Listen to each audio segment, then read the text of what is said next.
इस माया रूपी संसार में वास्तव में मन जो है वही वासना की ओर दौड़ता है, और बुद्धि जो है वो हम्म।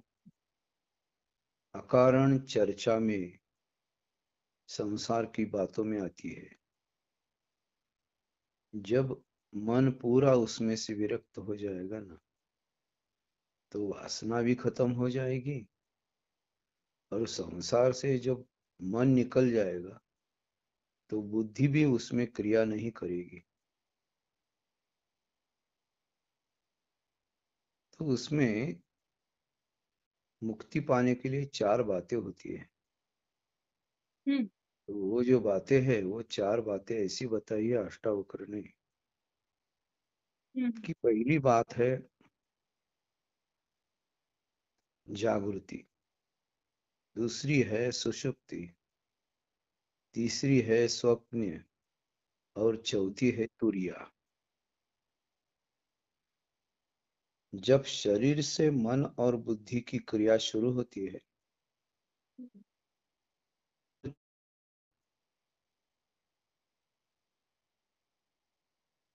जब शरीर में बुद्धि और मन का कार्य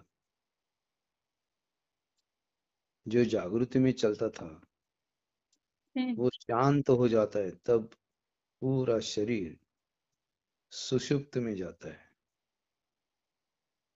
शरीर जब सुषुप्त में गया तो आत्मा जागृत हो जाता है, और दिन हम्म। भर जो जागृति में मन और बुद्धि ने जो कुछ क्रिया की है, तो उसका तीसरे पादान पर पदार्पण होता है, वो स्वप्न। तो शरीर से आत्मा इस शरीर के मन और बुद्धि को वो स्वप्न दिखलाती है। बस यही कारण है मनुष्य का, कि जो पूरा जागृति में जो कार्य किया है, हम्म। अगर उसके लिए कोई भविष्य चाहिए या उसके लिए कोई भूतकाल चाहिए, तो ये सपन में उसको दिखाई देता है। और जब मन बुद्धि ये देखते हैं, तब वो उसमें से उठकर जागृति में आते हैं। हम्म। तो शरीर तादात्म्य एक प्रकट हो जाता है, और शरीर जब प्रकट हो जाता है यानी जागृति आ जाती है, तो वो देखता है तो सपने में जो देखा तो ऐसे हाथ में कुछ भी नहीं, मुंह में भी कुछ नहीं, लेकिन हाथ में लेकर खाया तो है। तो इसको स्वप्न कहते हैं, कि जो जागृत में और सुषुप्त में नहीं है। हम्म। और तीसरी उसके ऊपर की स्थिति है, वो तुरिया है। जब मन बुद्धि और शरीर को भी आत्मा छोड़कर उस हम्म। परमात्मा तक जाती है, यानी आत्मा ही विलीन हो जाती है इसको छोड़कर, हम्म। तब वो व्यक्ति नहीं रहती। वो उसमें वो आत्मशक्ति जागृत होकर वो घूमने लगता है, यानी वो पराशक्ति में प्राप्त हो जाती है। तो अब तक जो संसार में पड़े हुए शरीर, और हम्म। संसार में इस शरीर के साथ जो आत्मा घूम रहा था, कि जो मन हम्म। और बुद्धि के विकराल स्वरूप को जानता था, हम्म। वो व्यक्ति रहता ही नहीं फिर, जब तुरिया में जाता है तब। हम्म। वो प्रायतः पूरा अव्यक्त हो जाता है, यानी द्वैत से निकलकर वो अद्वैत में जाता है। हम्म। हम्म। तो ये जो सब होता है ना, यानी हम्म।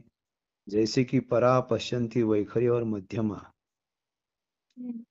ऐसे पहले वैखरी रहती है, परा पश्यंती है, और मध्यमा है।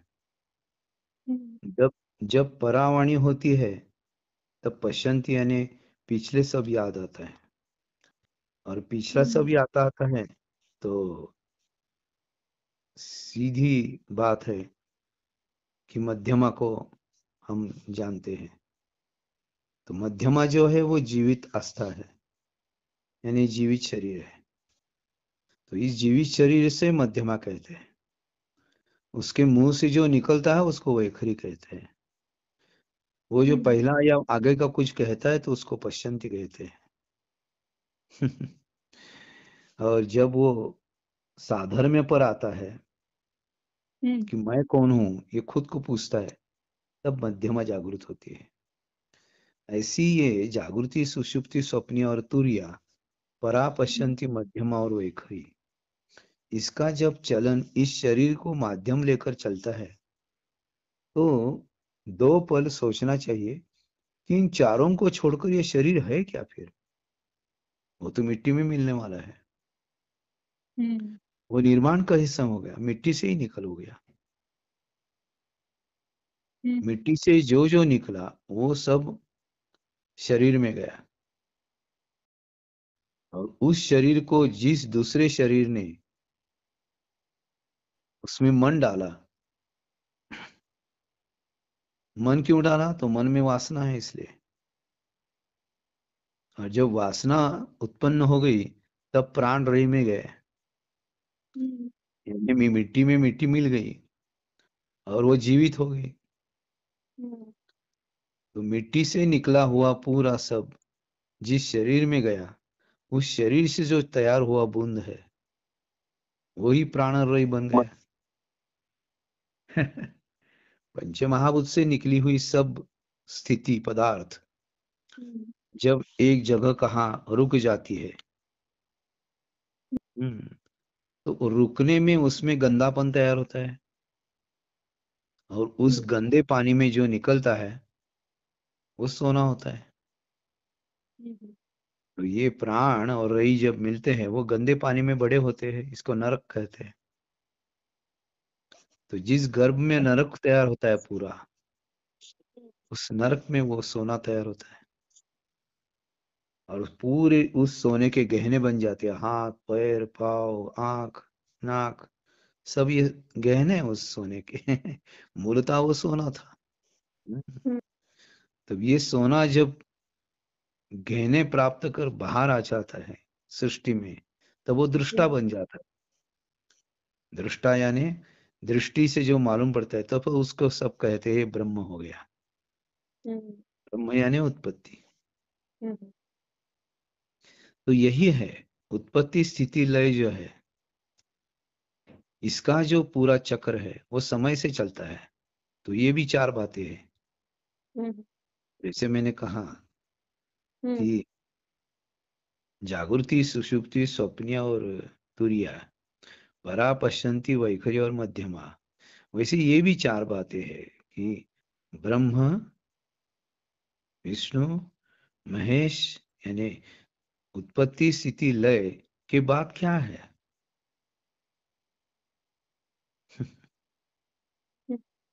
तो चौथी बात है कि हम पंचमहाभूत में हमारी तैयारी करने जाते हैं, फिर से हम निकल आते हैं उसी चक्र में, तो उसको समय कहते हैं। तो ये चार बातें हैं, उत्पत्ति, स्थिति, लय और समय। उस समय में एक स्थिति बताता है, अपने एक चक्र का वो समय बताता है, इतने चक्र में आप इतने हो जाएंगे।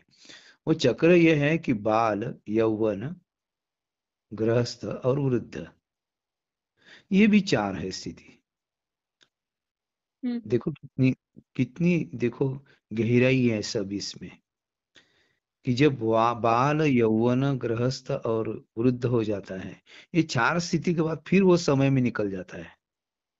सब कहते हैं ना, वो जब गए ना समय अच्छा था। और जब पैदा हो गया, हाँ अच्छे समय पर पैदा हो गया, जरा देखना चाहिए कुंडली कैसा है ये ब्रह्मा। तो समय पर जो चलती बात है वही है उत्पत्ति, स्थिति, लय।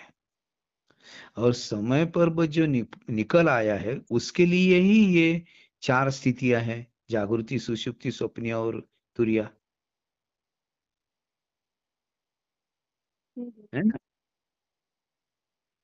और उसको ही परापश्यंती मध्यम में करे, क्योंकि उसको ही मन बुद्धि दिया है, वाणी यानी वैखरी दिया है। हाँ, अन्य प्राणियों को है लेकिन उसको मन और बुद्धि नहीं है। जिसको मन और बुद्धि है वो चाणाक्षचारी प्राणी है। एक है हाथी, दूसरा है कुत्ता, तीसरा है गौ, और चौथा है अश्व, कि जो सब 14 रत्न समुद्र से निकले, मेरू पर्वत घुमाया तो उसमें भी 4 लोग हैं देखो। यानी पूरे सृष्टि की निर्माण के लिए भी 4 ही बातें होती है। एक पूरा गहरा मेरा समुंदर, समुंदर। इसमें मेरू डाल दिया। मेरू को घुमाने के लिए एक बाजू दैत्य खड़े रहे, एक बाजू दानव खड़े रहे, देव खड़े रहे। देव, दानव, मेरू मेरू। और समंदर 4 हो गए। और जिस पर मेरू पर्वत रखा वो कूर्म हो गया। पंच महाभूत से तो सृष्टि निर्माण हो गई। क्या अजब बात है ना।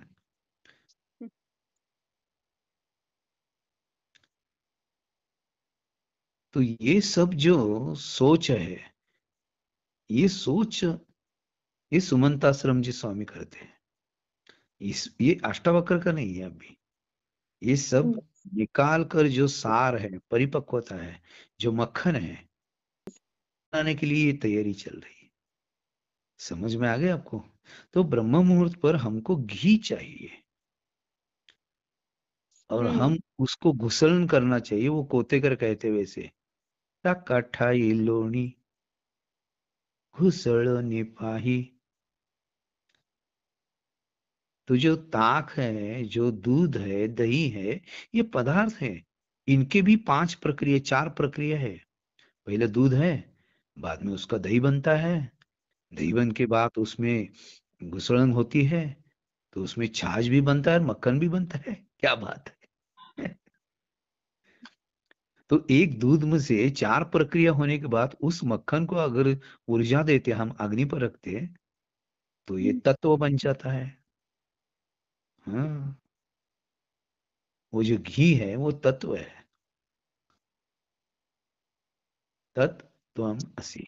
इस तत्व को हम ब्रह्मास्मि कहते हैं, अयमेव ब्रह्मा कहते हैं, हम ब्रह्मास्मि कहते हैं। कितनी मजाक है। ये भी 4 चीजें हैं। अयमेव ब्रह्मा है, अहम ब्रह्मास्मि है, प्रज्ञानम ब्रह्म है, और तत्वमसि है। देखो ये भी 4 बातें हैं। यानी जिस पर हम रुख डाले हमारे, यानी हमारा हमारा बुद्धि चलेगी, मन चलेगा, तो वासना छोड़कर उसको देखना चाहिए। यानी वासना और मन की ये जो भावना है, और वो जो बुद्धि है, वो बुद्धि जो उसमें अकारण फूट पड़ती है, द्वैत निर्माण करती है, तो उस मन बुद्धि को पूरे निराकार निरंजन तक ले जाने के लिए हमें अवधूत होना है। जब तक हमारी मन और बुद्धि मर नहीं जाती, यानी तृप्त हो नहीं जाती, तब तक हम वासना को देखते हैं पूरा, ऊपर से नीचे तक। और उसको पहन कर, उसको सहन कर, उसके साथ रहन कर, यानी तीनों बातें होती है। तब उसमें मन तृप्त हो जाता है। जब तक मन तृप्त नहीं होता है वासना में, तब तक मुक्ति है ही नहीं। तो इसमें भी 4 बातें हैं। वासना में 4 बातें हैं। इसके साथ रहना है, उसको सहना है, और उसको देखना है। तो बाद में उसमें हम निर्मुक्त हो जाते हैं। इसमें से हम तृप्त हो जाते हैं। देख लिया भाई, नंगा भी देख लिया, पूरा भी देख लिया, श्रृंगारिक, उसको भोग भी लिया, उसका उपभोग भी लिया। अब बस, अब नहीं चाहिए। क्यों? यानी उस पदार्थ को जब आप घी में डालते हैं, तो वो पकता है घी में। घी तो गर्म हो गया, इसमें वो पदार्थ डाल दिया, वो तैयार हो गया। यानी आपने देखा भी क्या चल रहा है। उसको सौंदर्य भी प्राप्त हो गया जब वो घी में पका गया, तब तो वो आपको अट्रैक्शन शुरू हुआ। और जब आप उसको अपने हाथ में लिया तो बोले नहीं नहीं, ये बहुत गर्म है। यानी क्या हो गया, आपको सहना पड़ेगा वो ऊर्जा, तो आपने सहन ही ली और फिर उसको अपने भोग में चढ़ाया, खा लिया, तो आपने उपभोग भी लिया। यही विचार बातें हैं। यानी हर एक विषय में हम जितने गुण नीचे नीचे जाएंगे, उतने उतने हमें उसमें 4 या 5 प्रकार दिखाई देंगे। इस सबको हमें पूरा करना है। यही तो परीक्षण निरीक्षण और अभ्यास है। तो परीक्षण निरीक्षण यानी निरीक्षण, अभ्यास और परीक्षण होने के बाद ही हमें रिजल्ट मिलता है कि हम यस पास हो गए। हाँ,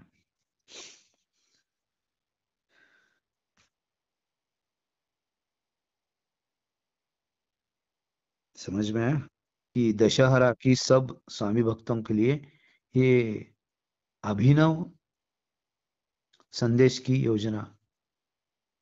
हम्म कि हम मन बुद्धि संसार में पड़े हैं, इसलिए हम उसके बाहर आते ही नहीं। मन बुद्धि इस संसार में लग गई, इसलिए शरीर उसमें पड़ गया। तो हमें बुद्धि के आगे जो आत्मज्ञान है वो समझ में नहीं आ रहा है। और वो आत्मज्ञान पदयात्रा में बताया कि यहाँ बुद्धि खत्म होती है, जहाँ मन पूरा थक जाता है, तब हमें आत्मज्ञान होता है कि हम किसके पास जा रहे हैं, हम कौन है। वो एक पैर आगे डालकर दूसरा पैर फिर डालकर हम पैरों पैरों पे चलते हैं, तब हमें मालूम पड़ता है कि हम इष्ट इष्ट कामना के लिए जहां पहुंच रहे हैं, तो हम कौन है। ये आत्मज्ञान कब से कब होता है, जब मन बुद्धि शरीर हम छोड़ देते, तब उसको छोड़ने की जो तरीका है, उसको छोड़ने का जो निरीक्षण है, जो छोड़ने की परीक्षण है, जो छोड़ने का अभ्यास है, उसको अध्यात्म कहते हैं। ये स्वामी सुमंताश्रम जी कहते हैं। और उन्होंने 28 साल अक्ल बढ़ाने के लिए, उसको कोट करने के लिए, कोट यानी कंपाउंड, सीमित करने के लिए वो अक्कलकोट पहुंचे। उनकी प्रज्ञा जो थी, प्रज्ञा यानी बुद्धि, उसको पूरी बनाने के लिए, पूरी जब बनती है ना, पूरी बनती है ना तेल में घी में डालकर, वो कैसी फूक जाती है अंदर की हवा से, वैसे पूरा में अपनी बुद्धि को तैयार करने के लिए वो प्रज्ञा पूरी गए। समझ में आ गए। तो आपको ये सब सोचना है, मन बुद्धि संसार और शरीर, इस 4 प्रक्रिया से बाहर आकर हमें आत्मज्ञान होना चाहिए। इसलिए हमें स्वामी समर्थ वाड़ी में आना चाहिए। यहाँ ये सब सिखाया है, मन बुद्धि संसार और शरीर। तो मन बुद्धि संसार को छोड़कर शरीर को कहाँ लेना आना है, स्वामी समर्थवाड़ी में। वहां क्या शुरू होता है, तो यहाँ ये शुरू होता है कि मन को उस तुरीय अवस्था पर ले जाने के लिए, मन को, बुद्धि को, शरीर को भूल जाना चाहिए कि मेरा शरीर है, मेरा मन है, मेरी बुद्धि है। ये जो मेरा मेरा है वो छोड़ देने के लिए वहां बैठना है। वहां बैठकर कहीं आहुति डालना हो, कहीं अग्निहोत्र करना हो, कहीं पूजा करना हो, कहीं पारायण करना हो, कहीं साफ सफाई करना हो, मन की भी, बुद्धि की भी, और परीक्षण की, यानी वहां की वाड़ी की साफ सफाई करना है, यानी मन बुद्धि साफ ही करना है, शरीर साफ करना है। शरीर साफ करने के लिए सहायता क्यों लेना चाहिए, वो भस्म की लेना चाहिए, गोमूत्र की लेना चाहिए, गोमय की लेना चाहिए। वो सब शरीर को लगाकर स्नान करना चाहिए गंगा से, तब शुद्धिकरण हो जाता है शरीर का। यकायक मन बुद्धि साफ हो जाती है, और ये संसार का जो सब विचार विकार है, वो सब ये करने से पूरा भूल जाते हैं। और फिर हम इसमें स्वामी समर्थ यानी स्वत्व का जो मर्म है, उसका जो अर्थ है, वो खुद को समझ जाता है, उसको स्वामी समर्थ कहते हैं। हम्म, जो मी है मेरा, जो अहंकार है कि मैं कर रहा हूं, ये निकल जाता है। समझ हम्म, गई ना बात?